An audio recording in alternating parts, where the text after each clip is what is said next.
Addressing is a key function of network layer protocols that enables data communication between hosts on the same network or on different networks. IPv4 provides hierarchical addressing for packets that carry our data. Designing, implementing, and managing an effective IPv4 addressing plan ensures that our networks can operate effectively and efficiently. Each device on a network must be uniquely identified. At the network layer, we use IP addresses for this identification. Each packet that is sent onto the network is identified with the source and destination addresses of the two end devices. These addresses are 32 bits in length and are carried in the network layer header. For those of us in the human network, a string of 32 bits is difficult to interpret and even more difficult to remember. Therefore, we represent IPv4 addresses using dotted decimal notation. We define a network as a group of hosts that have identical bit patterns in the network portion of their addresses. The host portion identifies one device on that network. If you don't already know the conversion process, learn to convert binary to decimal so you can easily identify the details of an IPv4 address. Within the address range of each IPv4 network, there are three types of addresses. These are network addresses, broadcast addresses, and host addresses. The network address is the layer 3 method used to identify a group of devices. For example, the network shown in the figure is the 10.0.0.0 network. Devices on the 10.0.0.0 network have identical patterns in the network portion of their addresses. The network address has all zeros in its host portion, as seen here. The IPv4 broadcast address is a special address for each network that enables communication to all the hosts in that network. To send data to all hosts in a network, a host can send a single packet that is addressed to the broadcast address of that network. The broadcast address has all ones in the host portion, as seen here. The broadcast address in this case is 10.0.0.255. Host addresses are used to uniquely identify end devices on a network. Host addresses fill the address space between the network address and the broadcast address. In this example, host addresses range from 10.0.0.1 through 10.0.0.254. In an IPv4 network, hosts can communicate in one of three different ways: unicast, broadcast, and multicast. Unicast transmission is used for the normal host-to-host communication in both a client-server and a peer-to-peer network. Unicast packets use the host address of the destination device as the destination address in the IP packet. Broadcast transmission is used to send packets from a host to all other hosts on a network. In this case, the packet contains a broadcast address as its destination address. When a host receives a packet with the broadcast address as the destination, it processes the packet as it would a packet to its unicast address. A directed broadcast is sent to all hosts on a specific network.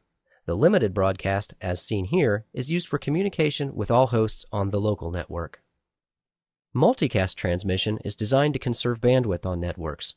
It reduces traffic by enabling a host to send a single packet to a selected group of hosts rather than sending multiple unicast transmissions to each host. IPv4 also includes blocks of addresses that are called private addresses. These addresses are designed to be used within an organization and are not used on the Internet. This graphic shows some examples: the 192.168 network, the 10 network, and the 172.16 network. Private addresses are used to extend the life of the IPv4 address space, which has been consumed by the proliferation of IP addressable devices. Privately addressed hosts that wish to communicate over the Internet must have their private addresses translated into public addresses. Network Address Translation, or NAT, is a service that converts private addresses to public addresses and vice versa. NAT is implemented on a device at the edge of the private network, typically a router. One popular example of NAT occurs on a home user's network. Home broadband networks use this service to translate the home network's private addresses into Internet-usable public addresses. Now let's look at a companion to the IP address called the subnet mask. The subnet mask is a 32-bit dotted decimal number that devices use to define the network and host portions of an IP address. Knowing the network portion of an IP address enables devices to make proper packet forwarding decisions. A binary 1 in the subnet mask means that the corresponding bit position in an IP address is part of the network portion. A binary 0 in the subnet mask means that the corresponding bit position in the IP address is part of the host portion. Subnetting is a technique that enables network administrators to create multiple networks from a single network address. In this graphic, the 192.168.1.0 network paired with the 255.255.255.0 subnet mask results in a host portion that supports a single group of 254 host addresses. However, you can use bits from the host portion to create multiple subnets from this single group. Network engineers refer to this as bit borrowing. In this case, the first bit of the original 8-bit host portion is used for subnet creation, which leaves 7 bits for host addresses. The borrowing is indicated by changing the first bit in the last octet of the subnet mask from a 0 to a 1, which results in the new subnet mask of 255.255.255.128. By recalling the definition of the subnet mask, we can see that the first bit of the last octet of the address is now part of the network portion, not the host portion. The result of this subnetting scheme is the transformation of the original single group of 254 addresses into 2 groups of 126 addresses. For each bit borrowed, the number of subnetworks doubles and the number of hosts in each subnet is cut in half. Subnetting is useful for broadcast containment, network organization, and creating security boundaries.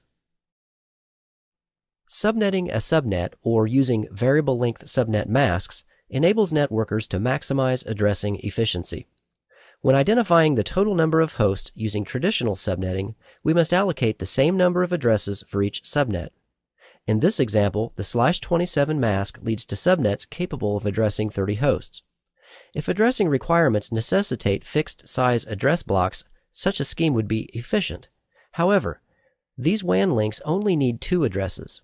Using a /27 mask for WAN links is highly inefficient because only 2 of the 30 available addresses are being used. VLSM enables network engineers to borrow a more appropriate amount of bits to more closely match the number of host addresses needed.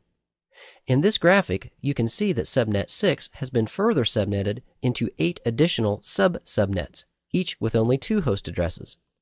These small blocks of addresses can be applied to the WAN links that only require 2 host addresses. This method makes sure that host addresses are used more efficiently. This video offers an introductory examination of IP addressing. IPv4 addresses are hierarchical and can represent a complete network, a specific host, or the broadcast address of the network. Network engineers know that careful address planning is required to make the best use of an available addressing space. So get as much experience as possible with IP address allocation and subnetting.